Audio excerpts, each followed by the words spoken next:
Réunis au fleuve Congo Hôtel à Kinshasa, les organisations de la société civile des 5 pays membres du bassin du Congo ont examiné mercredi 9 décembre 2020 la question de la contribution déterminée au niveau national, CDN en sigle.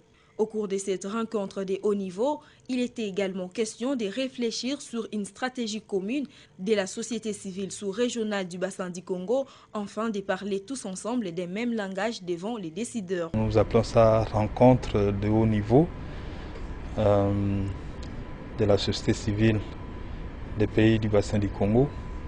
Il y a le Gabon, le Cameroun, la République centrafricaine, la République du Congo, la RDC qui sont là. On est réunis par rapport aux questions de la contribution nationale déterminée de chacun de nos pays. Et la société civile, qui est partie prenante à ça, a fait des constats tels que la participation de la société civile a été marginale et que la contribution nationale déterminée de 2015 de chacun de nos pays ont été élaborées sans la participation effective d'autres ministères, mais aussi de la société civile. Donc, il a fait ces constats. On est ensemble pour réfléchir et porter notre voix très haut pour que les décideurs puissent nous entendre. Effectivement, ils nous entendent. Mais là, nous voulons soumettre notre proposition en tant que société civile du bassin du Congo. Toujours au cours de cette réunion, les acteurs de la société civile de la République du Congo, du Cameroun, de la Centrafrique, du Gabon et de la République démocratique du Congo ont présenté l'état des lieux et les résultats obtenus de la mise en œuvre des CDN dans leurs pays respectifs. Comme vous avez écouté tout à l'heure dans ma présentation, j'avais mis un accent particulier sur ce problème. Parce que ce n'est pas le fait seulement d'aller à la COP. La COP, c'est quoi? Il fallait que nous, la société civile, devons comprendre l'importance pour nous de participer à ce qu'on appelle la conférence de parties, qu'on appelle souvent COP. Il y aura bientôt, d'ici l'année prochaine, la COP 26. Mais qu'est-ce que nous devons faire?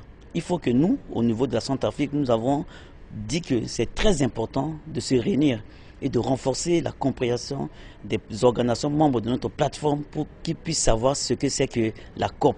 Qu'est-ce qui sera fait là-bas? Quel sera le programme? Qu'est-ce qu'il va faire? Il y a des ceci par là. Mais en allant à la COP, il faut aller avec quelque chose sous la main parce que en participant à la COP, c'est aussi le marketing. Vous allez vendre votre organisation, vous allez vendre les projets de votre pays. Donc c'est pourquoi nous avons aussi dit, avant d'aller, il faudrait qu'on puisse réunir tous les membres et renforcer leur capacité sur le montage des projets en lien avec la COP. Comme ça, même s'il n'y a pas de moyens pour que ce soit le gouvernement, que ce soit d'autres partenaires, mais j'ose espérer qu'en Centrafrique, les organisations membres de cette plateforme, qui est la GDRNE, auront les capacités nécessaires de recevoir des appuis divers auprès de leurs partenaires pour qu'au moins un bon nombre des organisations civiles centrafricaines puissent partir à la COP avec des éléments, avec des projets, même si ce n'est pas... tout ne va pas avoir des résultats, mais au moins, s'il peut revenir avec quelque chose, ça sera une très bonne chose pour la RCA.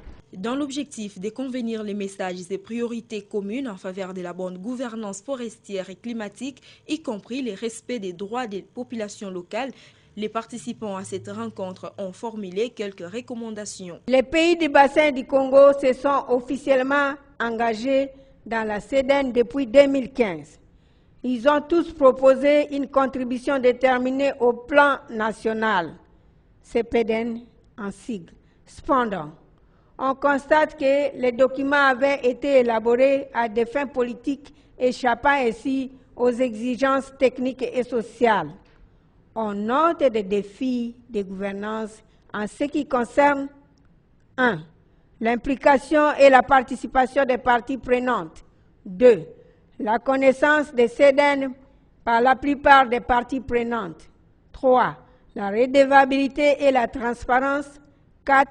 La synergie de travail entre différents secteurs impliqués.